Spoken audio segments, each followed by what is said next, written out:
इस कहानी की शुरुआत में दिखाते हैं कि एक जानलेवा वायरस जिसका नाम सरन फ्लू है पूरी दुनिया में फैल चुका है और इसकी खबर हर न्यूज चैनल पर चल रही होती है। वायरस पूरी पृथ्वी पर फैल चुका है और माना जाता है अभी तक लगभग 3 अरब लोग वायरस की वजह से मारे जा चुके हैं। अब इंसानों की आबादी बहुत तेजी के साथ नीचे गिरती जा रही है और अमेरिका के सरकार ने लोगों को बचाने के लिए खतरनाक प्लान बनाया है। उन्होंने 5 लाख बंकर बनाने का फैसला किया है और लॉटरी की मदद से उन लोगों को चुना जाएगा जो उसमें रहेंगे और कंडीशन यह है कि एक बंकर में सिर्फ एक ही व्यक्ति रह सकता है और उन्हें वहां पर तब तक रहना होगा जब तक कि इस वायरस को इलाज ना मिल जाए और फिर एक बार सब कुछ ठीक हो जाएगा तो लोग आबादी बढ़ाने के लिए फिर से एक साथ रह सकते हैं। फिर हमें बंद कर दिखाया जाते हैं जिसमें लगभग 70 साल तक का खाना पीना सब कुछ मौजूद है। बाथरूम में 24 घंटे पानी आता है जो रिसाइकल होकर फिर से इस्तेमाल किया जा सकता है और बिजली के लिए बंकर में रहने वाले व्यक्तियों को एक्सरसाइज प्रेस करके बिजली बनानी होती है और खाने के लिए उनको एक प्रोटीन शेक दिया जाता है जो एक पाइप से निकलता है। अब बंकर में बाहर के मौसम के हिसाब से बदलाव होते रहते हैं। जैसे जब सुबह होती है तो अंदर धूप वाला मौसम होता है और जब रात होती है तो अंदर चांदनी रात का मौसम होता है। इसी की मदद से लोग अंदाजा लगाते हैं कि सुबह है कि रात है कि दिन है कि क्या है। अब कुछ साल बाद हमें 7 लोगों का एक ग्रुप दिखाया जाता है जो कि एक वीडियो कॉल पर एक दूसरे से बात कर रहे होते हैं। हालांकि वह सब भी अपने अलग अलग बंकर में रह रहे हैं, लेकिन फिर भी काम वो एक दूसरे की सलाह लेकर करते हैं और इन 7 लोगों का नाम उनके शहर के नाम पर होता है। जैसे बोस्टन एक शख्स लेकिन नरम दिल वाला आदमी उन लोगों का नेता होता है। उन सभी में से कॉल व्यक्ति जो कि बहुत ही गुस्से में होता है वह अपने सभी दोस्तों को डांटता है और वह उनसे यह भी कहता है कि बाहर की दुनिया कभी भी ठीक नहीं होगी और इसीलिए वह अपनी जिंदगी यहाँ पर फंसे रह जाएंगे। बोस्टन और बाकी सभी लोग उसे शांत करने की कोशिश करते हैं, लेकिन ऑरलैंडो उनकी बात नहीं सुनता और उनको अपने भयानक अतीत के बारे में बताता रहता है जिसमें उसने 15 लोगों की जान ली थी जिसके लिए उसे उम्र कैद की सजा सुनाई गई थी। फिर उनके ग्रुप की एक सदस्य जिसका नाम एटलांटा होता है, वह एक धार्मिक औरत होती है। वह उसकी बात सुनकर उससे नफरत करने लगती है और ग्रुप के बाकी सभी लोग भी उससे नफरत करने लगते हैं और वह ऑरलैंडो से हमेशा के लिए छुटकारा पाना चाहते हैं।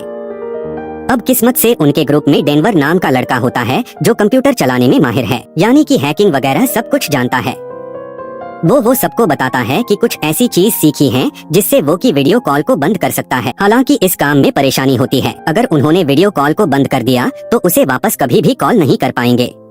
इसका मतलब अगर एक बार ऑरलैंडो की वीडियो कॉल बंद हो गई तो उसे अपनी पूरी जिंदगी अकेले बितानी होगी और उसके पास बात करने के लिए कोई भी नहीं होगा। अब इस बात को सुनकर इनके लिए फैसला करना थोड़ा मुश्किल हो जाता है, इसीलिए ग्रुप के सभी लोग वोट करने का फैसला करते हैं। अब ग्रुप के 3 लोग बोस्टन, अटलांटा और शिकागो नाम का एक व्यक्ति ऑरलैंडो की वीडियो कॉल बंद करने के लिए वोट करते हैं। हालांकि फिनिक्स नाम की एक औरत और हॉस्टल नाम का एक आदमी इस सजा को बहुत सख्त मानते हैं, इसीलिए वह वीडियो कॉल बंद न करने के हक में वोट करते हैं और अब फैसला डेनवर के हाथ में होता है। लेकिन इससे पहले वह कुछ कहे ऑरलैंडो ने खुद ही कह देता है कि वीडियो कॉल तुम बंद ही कर दो और वह उन्हें यह भी कहता है कि वह उनके चेहरे को बार बार देखकर पाक चुका है और उसकी इस बात को मानते हुए डेनवर ऑर्डो की वीडियो कॉल को हमेशा के लिए बंद कर देता है। अब उसे रात पेनिस को नींद नहीं आती तो वह डेनवर से बात करने के लिए वीडियो कॉल करती है। वह हाल ही में हुई घटनाओं के बारे में बात करते हैं है? और फिनिक्स कहती उन्होंने जो किया वह गलत है। हालांकि डेनवर उसे दिलासा देते हुए कहता है कि यह करना उसके लिए सबसे सही बात थी। अब यह हमें पता चलता है कि यह दोनों एक रिश्ते में हैं। इसके बाद 8 महीने बीत जाते हैं और ग्रुप के एक सदस्य के खो जाने के बावजूद अब वह उसके बिना अपनी जिंदगी बहुत ही अच्छे से गुजर रहे होते हैं। हालांकि कंप्यूटर में छेड़छाड़ करने की वजह से हॉस्टल के कमरे में मौसम बताने वाली लाइट अजीब तरह से बर्ताव कर रही होती है और इसी वजह से वह काफी दिनों से सो नहीं पाया जाता।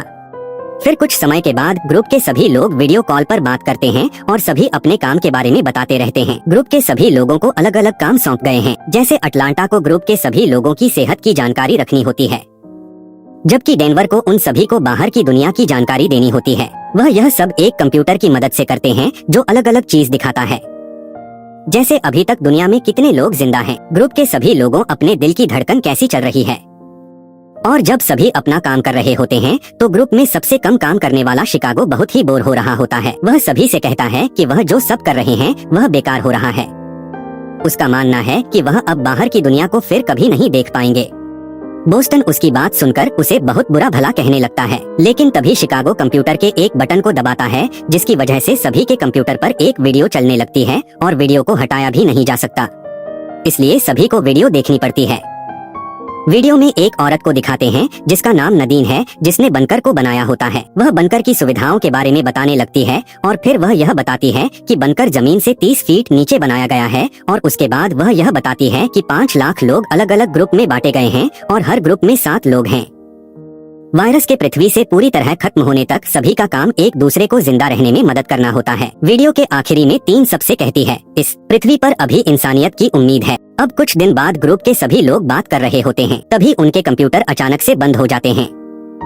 हालांकि बोस्टन को लगता है कि यह कुछ समय के लिए हुआ होगा और ऐसा कभी कभी हो जाता है, लेकिन बाकी सभी को बहुत डर लग रहा होता है क्योंकि बंकर में खराबी आना शुरू तो नहीं हो गई है। अब अजीब बात यह हुई होती है कि उन सभी की कंप्यूटर एक साथ खराब हुए हैं, लेकिन उन सभी के बंकर एक दूसरे से हजारों में दूर होते हैं। अब बाद में दिखाते हैं कि फीस डेनवर को कॉल करती है और कहती किसी कमी की वजह से उनके कंप्यूटर खराब हो रहे हैं और वह यह भी कहती है कि यह कभी तब से आई है जब से कंप्यूटर को हैक करके और लैंडो की वीडियो कॉल को बंद किया गया है। और फिर फीलिंग डेनवर को फिर से कंप्यूटर को हैक करके और लैंडो को वापस लाने को कहती है क्योंकि उसे लगता है कि कंप्यूटर को वापस से ठीक करने का यही एक तरीका बचा हुआ है। हालांकि वह उसे फिर से याद दिलाता है कि वह उसे वापस कभी भी नहीं ला सकते, इसीलिए उसे वापस लाने की कोशिश करना ही बेकार है। अब इस बात को सुनकर फीलिंग बहुत ही ज्यादा गुस्सा हो जाती है और उसे अपनी जिंदगी की कहानी सुनने लगती है। वह उसको बताती है कि जब वह छोटी थी तो उसके पिता मार गए और उसे उसकी मॉम पाल था, लेकिन जैसे जैसे वह बड़ी होती गई वह नशा करने लगी और बहुत बार घर से भाग भी चुकी है। और एक बार जब उसे अपने नशे का सामान अपने कमरे में नहीं मिलता तो उसे लगता है कि उसकी मॉम ने उसकी चीज ले ली है, इसलिए उसकी मॉम से बदला लेने के लिए वह एक कैंची लेती है और अपनी मैन को ही मार डालती है। अब इस सब के बाद उसको जेल हो गई थी और उसको एक बहुत ही सुरक्षा वाली जेल में रखा गया था, लेकिन जब वायरस आया तो उसके बंकर की लॉटरी निकली है, तब उसको बंद कर में शिफ्ट कर दिया गया था। यही उसकी कहानी है। अब यह कहानी सुनने के बाद डेनवर थोड़ा भावुक हो जाता है और वह उससे वादा करता है कि और अंडों की ट्रांसमिशन लाने की पूरी कोशिश करेगा। अब एक रात आखिरकार वह कामयाब हो ही जाता है और वह पेनिस को यह खबर सुनने के लिए कॉल मिलता है। वह लैंडो की वीडियो को देखकर बड़े ही हैरान रह जाते हैं क्योंकि वह अपने बंकर में होता ही नहीं है। इसके बाद यह दोनों ग्रुप के बाकी सभी लोगों को ऑनरलैंडो के बंकर की वीडियो दिखाते हैं और यह सब देखकर बोस्टन कुछ नहीं होता और वह चिढ़ जाता है कि तुमने बिना किसी के परमिशन के ऑनरलैंडो को वापस लाने की कोशिश कैसे की। वो खासकर डेनवर से गुस्सा होता है कि उसने कंप्यूटर को एक बार फिर से हैक क्यों किया। अब रात को दिखाते हैं कि पहले एक बार फिर से डेनवर को कॉल करती है और उससे पूछती है क्या वह लैंडो की बनी वीडियो को किसी तरह से देख सकते हैं और कहती है कि वीडियो को देखकर शायद पता चल जाए कि वह कहाँ पर गया है। अब डेनवर उसकी बात को मान लेता है और जल्दी से काम पर लग जाता है और वह एक बार फिर से ओरलैंडो की कंप्यूटर को हैक कर लेता है और उसकी कुछ वीडियो को डाउनलोड कर लेता है। फिर वह दोनों एक के बाद एक वीडियो को देखते रहते हैं। उनमें से ज्यादातर वीडियो में ओरलैंडो बिना शर्ट के एक्सरसाइज कर रहा होता है, लेकिन जब वह लास्ट वीडियो देख रहे होते हैं तो अचानक से वीडियो कट हो जाती है और सिर्फ ओरलैंडो की एक चीख सुनाई देती है और जब वीडियो वापस से चलती है तो ओरलैंडो वहाँ से गायब हो चुका होता है। अब इससे यह साफ पता हो जाता है कि कोई ना कोई चीज वहाँ पर आई थी और उसको लेकर चली गई और अगली सुबह यह ग्रुप के बाकी सभी लोगों को वीडियो के बारे में बताते हैं और सभी उनकी बातें सुनकर अलग अलग बातें बोलते हैं कि शायद ऐसा हुआ हो, शायद वैसा हुआ हो। बोस्टन को लगता है कि वह बंकर में सुरक्षित है और वह सभी पालतू में सोच रहे हैं, लेकिन फिनिक्स को लगता है कि उन्हें बंकर में से निकलने का कोई ना कोई रास्ता ढूंढना होगा, इससे पहले कि बहुत देर हो जाए। और दूसरी तरफ हॉस्टल पागल होना शुरू हो जाता है क्योंकि उसके बंकर में मौसम की जानकारी देने वाली लाइट बहुत ही खराब हो चुकी होती है। वह लगभग 1 हफ्ते से सोया भी नहीं है और इस वजह से वह फिर इसके बंकर से बाहर निकलने की योजना में साथ देता है कि हाँ हम यहाँ से बाहर निकलने की पूरी कोशिश करेंगे। हालांकि बूस्टर उन्हें कहता है कि अभी के लिए शांत हो जाएं। जब हमें यहाँ से निकलने का कोई रास्ता मिलेगा तो हम इसके बाद में सोचेंगे। दुर्भाग्य से उसी रात चीज और भी ज्यादा खराब होने लगती है क्योंकि हॉस्टल अपना सर दीवार पर पागलों की तरह मार रहा होता है और सभी उसे रुकने के लिए कहते हैं, लेकिन इस टाइम अपना दिमाग की संतुलन खो चुका है। तभी हॉस्टल की वीडियो कॉल बीच में बंद हो जाती है और उन्हें सिर्फ बंकर में किसी के आने की आवाज सुनाई देती है। जब वीडियो वापस से शुरू होती है तो ऑरलैंडो की तरह हॉस्टल भी वहाँ से गायब हो चुका होता है। अब यह सब देखकर ग्रुप के सभी लोगों को तगड़ा झटका लगता है और सभी को इस बात पर यकीन हो जाता है कि ऊपर कुछ तो गड़बड़ चली, कुछ तो खतरनाक चल रहा है। फिर अगली सुबह फिर इस ग्रुप को संभालती है और वह सभी को बंकर में कुछ ऐसा ढूंढने के लिए बोलती है जिससे वह बंकर से बाहर निकल सके। शिकागो को छोड़कर बाकी सभी उसकी बात मान लेते हैं और वह अपने अपने बंकर की तलाशी लेना शुरू कर देते हैं और अटलांटा को सबसे पहले एक सुरंग मिलता है। वह एक पाइप को तोड़ती है। जैसे ही पूरा ग्रुप उसकी वीडियो कॉल में देखता है और अटलांटा पाइप के झांक कर देखती है तो पाइप के दूसरी तरफ खाली जगह होती है। फिर अटलांटा की बात को सुनकर सभी लोग सोच में पड़ जाते हैं, क्योंकि बंकर तो जमीन से 30 फीट नीचे है, वहाँ पर खाली जगह कैसे हो सकती है। लेकिन इससे पहले कि मुझसे कुछ और पूछ पाते अटलांटा की वीडियो कॉल भी बंद हो जाती है और उसको वहाँ से कोई जबरदस्ती ले जाता है। और यह सब देखकर ग्रुप के सभी लोग बहुत ही ज्यादा डर जाते हैं और वह समझ ही नहीं पाते कि आखिरकार यहाँ हो क्या रहा है। सभी सोचते हैं कि अब किसी भी वक्त किसी को भी गिरफ्तार किया जा सकता है। इसी बीच शिकागो जिंदगी से उम्मीद हो चुका है और वह धीरे धीरे दरवाजे की तरफ जाता है। वहाँ पर जाकर आत्महत्या कर लेता है। इसको देखकर बाकी सभी लोग सदमे में आ जाते हैं। अब ग्रुप में सिर्फ 3 लोग बचे होते हैं। बोस्टन और फिनिक्स अपना भाग्य को स्वीकार कर लेते हैं, लेकिन डेनवर इतनी जल्दी हार नहीं मानता। वह एक बार फिर से कंप्यूटर में हैकिंग करना शुरू करता है और उसे आखिरकार कुछ मिल जाता है। वह अपने बाकी दोस्तों की वीडियो कॉल में आता है और उन्हें बताता है कि बाकी बचे हुए बनकर उसको भी वह हैक करने में कामयाब हो गया है। लेकिन बोस्टन और फिनिक्स उसकी बात पर यकीन नहीं करते। लेकिन डेनवर जब उन्हें बाकी बचे हुए लोगों के ट्रांसमिशन दिखाता है तो बिल्कुल हैरान रह जाते हैं। फिर डेनवर उन्हें एक अजीब बात बताता है कि उसने हर बनकर को कंप्यूटर को हैक किया है, लेकिन उसे 5000 बनकर की जगह बनकर ही मिले हैं। अब यह बात सुनकर फीलिंग समझ जाती है कुछ तो पक्का गड़बड़ है। इसीलिए वह बोस्टन और डेनवर को वहाँ से बाहर निकलने के लिए आखिरी बार कोशिश करने के लिए कहती है। बोस्टन उससे कहता है कि मंगल से बाहर निकलने का कोई भी रास्ता नहीं है, लेकिन फिजिक्स कहती है कि एक रास्ता जरूर है। वह कहती है कि शायद बनकर के अंदर के तारों को अगर काट दे तो क्या पता बनकर का दरवाजा खुल जाए। यह दोनों लड़के इस प्लान को थोड़ा जोखिम भरा समझते हैं, लेकिन फिनिक्स अपनी जान की बाजी लगाने को बिल्कुल तैयार होती है। अब उसकी बात को सुनकर लड़के उसकी योजना को मान जाते हैं, लेकिन तारों को काटने से पहले डेमे फिनिश से वादा करता है कि अगर उसे पूरे देश में पैदल चलकर भी उसी तक पहुंचना पड़े तो वह भी करेगा। इसके बाद वह तीनों तारों को काटना शुरू करते हैं और जैसे ही वह अपने काम में सफल होते हैं एक अलार्म बजाता है और आखिर का दरवाजा खुल जाता है। सबसे पहले फिनिक्स वहाँ से बाहर निकलती है और दरवाजे से बाहर निकलकर वह बिल्कुल हैरान रह जाती है, क्योंकि वह एक आम दिखने वाली बिल्डिंग में होती है जिसमें एक बहुत ही बड़ा रास्ता होता है कि वह किसी बनकर के अंदर थी, लेकिन कोई तो कुछ और होती है। और जब तक वह कुछ समझ पाती डेनवर वहीं पास के दरवाजे से बाहर निकलता है, जिसका मतलब यह होता है कि 6 साल से वह लोग एक ही बिल्डिंग में रह रहे होते हैं। दोनों एक दूसरे को खुशी और हैरानी से मिलते हैं। तभी बोस्टन भी एक दरवाजे से बाहर निकलता है। फिर वह तीनों संजीव सी बिल्डिंग में छानबीन करने लग जाते हैं, जब तक कि वह छत पर नहीं पहुंच जाते। वह 6 साल के बाद सूरज की रोशनी को देखने लगते हैं। इसी दौरान क्लिनिक सीढ़ियों से ऊपर जाती है ताकि वह शहर को बड़े अच्छे से देख सके। वह तो यह देख के हैरान रह जाती है कि सब कुछ तो पहले जैसा है।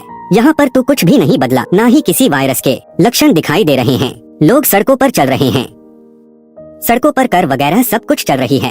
अब यह सब देखकर फिनिक्स अपने दोस्तों को यह खबर देने के लिए बुलाती है, लेकिन वह दोनों किसी से चुप रहे होते हैं। तभी दिखाते हैं कि 2 लोग जो पुलिस वालों की तरह दिख रहे हैं उन तीनों को ढूंढ रहे होते हैं। अब छत से भागा कोई तरीका नहीं। बोस्टन पुलिस वालों का ध्यान बताने का फैसला करता है ताकि उसके दोस्त वहाँ से भाग सके। उसका यह प्लान कम कर जाता है और फिनिक्स और डेनवर नीचे आ जाते हैं और एक कमरे में पहुँच जाते हैं। लेकिन तभी वहाँ पर बनकर को बनाने वाली नदी बंदूक लेकर पहुँच जाती है। वह डेनवर को पीछे हटने के लिए कहती है। वह फिनिक्स को बताती है कि डेनवर खतरनाक आदमी है और वह उसे भी उससे दूर रहने के लिए कहती है। फिनिक्स को कुछ भी समझ में नहीं आता और वह पूछती है कि आखिरकार यहाँ पर हो क्या रहा है। नदीन उसे सब कुछ सच सच बताती है। वह उसे बताती है कि बनकर एक खास तरह की जेल है और उसके अंदर रहने वाला हर एक व्यक्ति एक कैदी है। फीलिंग जैसे आरोपी कभी भी जेल से बाहर नहीं आ पाते, उन्हें बस बनकर में भेज दिया जाता है। नलिन उन्हें बस यहाँ एक नया जीवन देना चाहती है। इसके अलावा जिस वायरस की बात हुई थी वह तो कभी था ही नहीं। दोस्तों, टीवी पर एक न्यूज सिर्फ कैदियों के लिए थी। यहाँ पर डेनवर की बात भी सच हो जाती है कि जब नदी ने बताती है कि सिर्फ 1000 कैदियों के लिए बनकर बनाया गया है और उनको बनकर में डाला हुआ है। फिर फिनिक्स उससे पूछती है कि कैदियों को उसे बनकर से बाहर क्यों निकाला जा रहा है। तब नदीन उन्हें बताती है कि जब उन्होंने ऑर्लैंडो को ग्रुप से बाहर निकाला था तो किसी तरह से उनकी एक वीडियो दुनिया में फैल गई और इसी वजह से जनता बहुत गुस्से में है। जनता मानती है कि बनकर में कैदियों को बहुत ज्यादा जो है सुविधाएं दी जा रही हैं और इस वजह से सरकार ने इस योजना को बंद करने का आदेश दिया होता है। इसीलिए वह सभी कैदियों को बनकर से बाहर निकल रहे होते हैं ताकि बनकर में कुछ बदलाव कर सके। अब बदलाव करने के बाद वापस सभी कैदियों को बनकर में डल सके। फिलहाल वह उनके बनकर में कुछ इस तरह से बदलाव करेगी कि कैदियों को उसके अंदर का मजा ही मिले और उनकी जिंदगी रूप में और परेशानियों बढ़ जाए। उसकी यह सब बातें सुनकर वह दोनों बड़े ही हैरान रह जाते हैं। लेकिन फिनिक्स अभी भी एक बात जानने के लिए उत्सुक होती है। वह नदीम से पूछती है कि डेनवर वहाँ क्यों कदे, और वह उसको बताती है कि उसने 15 लड़कियों पर ऑनलाइन नजर रखी थी और उनकी बड़ी बेरहम से हत्या कर दी थी। इस बात को सुनकर फिनिक्स को एक तगड़ा झटका लगता है और वह समझ जाती है कि डेनवर अभी तक गुस्से से प्यार का नाटक कर रहा था। और जल्द ही पुलिस वाले भी कमरे में आ जाते हैं और इन दोनों को बेहोश कर देते हैं। और मूवी की आखिरी में दिखाते हैं कि फिनिक्स और डेनवर को एक ही रास्ते से ले जा रहे होते हैं और शिकागो को छोड़कर ग्रुप के सभी लोग वहाँ पर होते हैं और लैंडो भी वहाँ पर होता है। लेकिन जब वह भागने की कोशिश करता है तो पुलिस वाले उसे गोली मार देते हैं और वह वहीं पर मार जाता है। अब बाकी बचे 5 लोगों को उनके बंद घर में वापस भेज दिया जाता है, जो अब बहुत ही भयानक कमरे में बदल गया है और मूवी यहीं पर खत्म हो जाती है। अगर मूवी अच्छी लगी तो वीडियो को लाइक, शेयर और कमेंट करना ना भूलें।